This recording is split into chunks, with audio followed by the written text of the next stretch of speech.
রাজধানীর উপকণ্ঠ কেরানীগঞ্জের তারানগর ইউনিয়নের দেউলি, বেউতা, দক্ষিণ বহেরচর, উত্তর বহেরচর, বাউকান্দি, তারানগর, ছাগলাকান্দি, পলাতিয়া ইউনিয়নের আহাদীপুর, নিশানবাড়ি, নাজিরপুর, বাউলিগাঁও ও মুন্সিনওয়াদ্দা এবং সাভারের ভাকুরতা ইউনিয়নের চুনারচর, ভাকুরতা, তুরাগ ও পাঁচলী মোট ১৬টি মৌজায় প্রায় ৪ লাখ মানুষের বাস।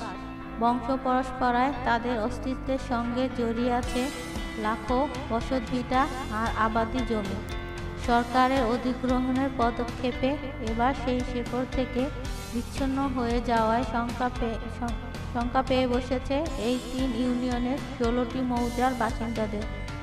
স্থানীয় একাধিক জনপ্রতিনিধি ও এলাকার বাসিন্দাদের সঙ্গে কথা বলে জানা গেছে, মন্ত্রী ও সাংসদদের আবাসনের সুবিধার্থে রাজধানী উন্নয়ন কর্তৃপক্ষ রাজু কেরানীগঞ্জ মডেল টাউন নামে আবাসন প্রকল্প বাস্তবায়নে ২,২৮৭ একর ভূমি অধিগ্রহণ করবে।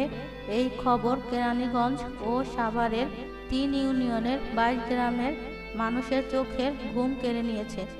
ভিটে ছাড়া হওয়ার শঙ্কায় এবার তারা অধিগ্রহণের বিরুদ্ধে রাস্তায় নেমেছে।